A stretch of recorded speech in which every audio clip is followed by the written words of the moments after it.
Welcome to Vision JRF. My name is Mohammed Sadiq. Logical reasoning series का part 4 हम discuss करेंगे और आज की इस सीरीज में हम पढ़ने वाले हैं फेलिसी ऑफ इन्फ्रेंस में जो एक हमारी असिद्धा फेलिसी होती है और उसके जो है 4 टाइप्स होते हैं उनको और बाधिता फेलिसी को हम डिस्कस करेंगे. तो इससे पहले जो है पार्ट 3 हमने डिस्कस किया है जिसके अंदर हेतवाबाज फेलिसी की सारी टाइप्स को हम डिस्कस कर चुके हैं. और ये पार्ट 4 जो है हेतवाबाज फेलिसी का लास्ट पार्ट होगा जिसके अंदर हम असिद्धा एंड बाधिता फेलिसी को हम डिस्कस करेंगे. तो चलिए लेट्स स्टार्ट द क्लास. तो अगर अभी तक आपने टेलीग्राम चैनल को ज्वाइन नहीं किया है तो ज़रूर आप इस टेलीग्राम चैनल को ज्वाइन करें, क्योंकि अगर इस क्लास की पीडीएफ आपको चाहिए होगी, क्योंकि एग्जाम तक जो है इस चैनल के थ्रू बहुत सारी नई नई सीरीज नए नए क्वेश्चन जो है आपको कराए जाएंगे.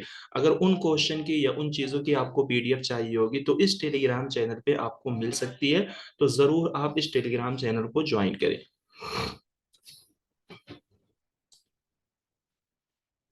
जी. असिद्धा. असिद्धा पिलसी के बहुत सारे नाम हैं. इनका जो सबसे फेमस नाम है, इनको हम बोलते हैं अनप्रूव्ड मिडल या अनफाउंडेड मिडल या अननोन रीजन या साध्यास्मा. तो इनके जो अलग अलग नाम हैं, इनके नामों से भी क्वेश्चन बने हैं. असिद्धा का मतलब होता है अनप्रूव्ड मिडल. इसको हम अनप्रूव्ड क्यों बोलते हैं? क्योंकि इस फेरेसी के अंदर जो एग्जाम्पल दी जाती है और उसके अंदर जो हमारी मिडिल टर्म होती है, मिडिल टर्म को हम प्रूव कर ही नहीं पाते हैं.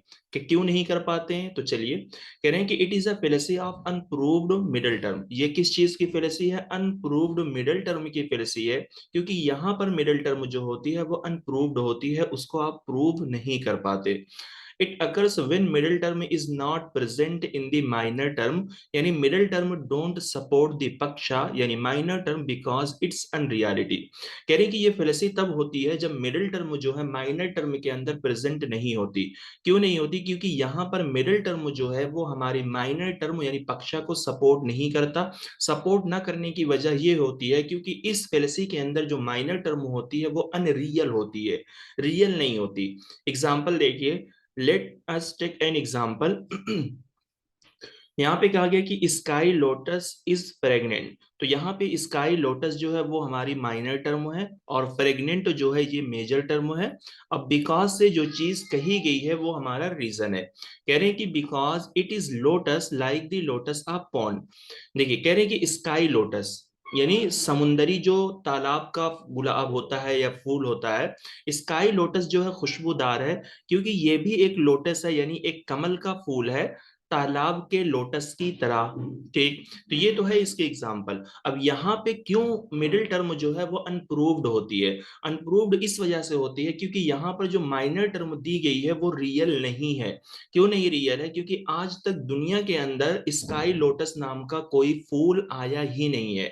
यानी पौंड में जो है आपको सिर्फ लोटस नाम का कमल मिल सकता है, कमल का फूल मिल सकता है, लेकिन स्काई लोटस नाम का जो है कोई भी फूल आपको नहीं मिलेगा. तो इस वजह से यहाँ पे कहा गया कि स्काई लोटस इज प्रेग्नेंट. भाई जब स्काई लोटस नाम का दुनिया के अंदर वर्ल्ड में कोई फूल नहीं है तो हम उसको कैसे मान ले कि वो प्रेग्नेंट है, खुशबूदार है, महकने वाला है? रीजन में आप बोल रहे हैं क्योंकि ये भी एक लोटस है पौंड की लोटस की तरह. तो ये प्रूव नहीं करेगा क्योंकि ये स्काई लोटस नाम का कोई भी लोटस नहीं होता है. इस वजह से जो हम मिडिल टर्म में बातें बना रहे हैं वो इस माइनर टर्म की रियलिटी को अनरियलिटी को प्रूव नहीं कर पा रही है. ठीक. तो टाइप ऑफ असिद्धा में इसकी एग्जांपल देखें. एक है आश्रया सिद्धा. तो आश्रया सिद्धा में सेम वही एग्जांपल दी जाती है जो असिद्धा, यानी असिद्धा एंड आश्रया सिद्धा दोनों सेम है और दोनों के अंदर सेम ही एग्जांपल जो है यूज होती है. सबकी डिफिनेशन आपको याद होनी चाहिए. कह रहे कि व्हेन पक्षा यानी minor term is used in argument is unreal in nature. जब पक्षा यानी माइनर टर्म आर्गुमेंट में इस तरह से यूज की जाए कि वो अनरियल इन नेचर होती है. जैसे sky lotus is pregnant because it is a lotus like any other lotus. ठीक है. तो एनी अदर लोटस हमने तो बोल दिया है, लेकिन स्काई लोटस नाम का कोई फूल नहीं है, इस वजह से ये इसको क्या कर रही है? अनप्रूव्ड कर रही है. तो आप यहाँ पे याद रखिएगा कि यानी यहाँ पर जो माइनर टर्म होती है वो अनरियल इन नेचर होती है, इस वजह से अनप्रूव्ड होती है. स्वरूप सिद्धा. अब इसकी डेफिनेशन देखिए. हेतु कैन नॉट एग्जिस्ट इन पक्षा एट ऑल, यानी कि यहाँ पर जो हेतु यानी मिडिल टर्म है वो पक्षा को बिल्कुल भी सपोर्ट नहीं करता, यानी वो पक्षा में एग्जिस्ट नहीं करता। When minor term is real in nature, यानी यहाँ पे जो हमारी माइनर टर्म होती है वो रियल इन नेचर होती है, फिर भी हमारी मिडिल टर्म जो है वो क्या है, पक्षा को सपोर्ट नहीं करती है।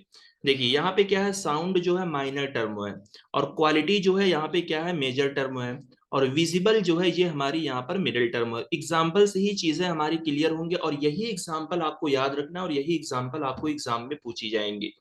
कह रहे हैं कि sound is quality because it is visible, ठीक है। तो साउंड एक चीज है जो कि रियल है, ठीक है, जैसे मैंने कहा डिफिनेशन में कि इसकी जो माइनर टर्म है वो रियल है, फिर भी मिडिल टर्म जो है वो क्या है, हमारे पक्षा को यानी साउंड को सपोर्ट नहीं करता है।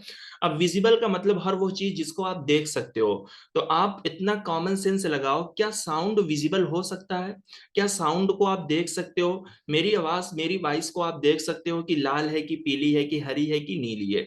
तो स्वरूप सिद्धा की एग्जांपल है sound is quality because it is visible. यहाँ पे जो है माइनर टर्म रियल होती है, लेकिन जो हमारी मिडिल टर्म यहाँ पे विजिबल है वो माइनर टर्म साउंड को सपोर्ट नहीं कर पा रही है, क्योंकि साउंड को कभी भी विजिबल नहीं किया जा सकता, ठीक है। तो इसलिए इसके डिफिनेशन में कहा जाएगा हेतु कैन नॉट एग्जिस्ट इन पक्षा एट ऑल। एक है व्याप्ता सिद्धा, यहाँ पे हेतु जो होता है वो कंडीशनल इन नेचर होता है, इसको हम सोपाधिका के नाम से भी जानते हैं। इसकी एग्जांपल दी जाती है where there is fire there is smoke. तो इसकी डिफिनेशन याद रखना है कि व्याप्ता असिद्धा में जो है हेतु यानी जो मिडिल टर्म होती है वो कंडीशन के साथ बधी हुई होती है। कह रही कि जहां भी फायर है वहां धुआं, ये कंडीशन है, जहां फायर है वहां धुआं है। तो धुआं जो है ये इस फायर के लिए एक कंडीशन बना हुआ है, और इसके अंदर भी यही एग्जांपल दी जाती है और एग्जाम में पूछे जाते हैं।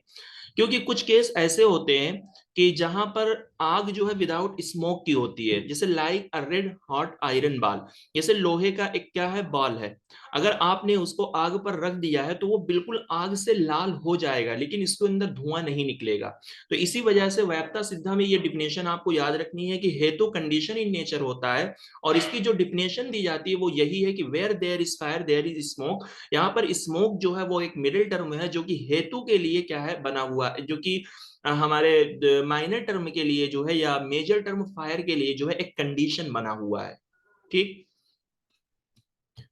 Last fallacy बाधिता। बाधिता का मतलब होता है बाधा यानी रुकावट, जैसे हम लोग बोलते हैं बैरियर, तो सेम उसी चीज को आप बाधिता से याद रख सकते हो। बाधिता मीन्स होता है बैरियर।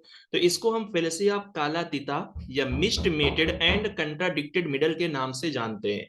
बाधिता या non inferentially contradicted middle, the middle term of inference may be contradicted by some other strong means of knowing such as a perception। देखिए बाधिता में क्या होता है कि यहाँ पर हमारी मिडिल टर्म जो होती है किसी स्ट्रॉन्ग प्रमाण की वजह से जो है वो क्या हो जाती है, डिस्प्रूव हो जाती है, और वो प्रमाण क्या है, यहाँ पर परसेप्शन है।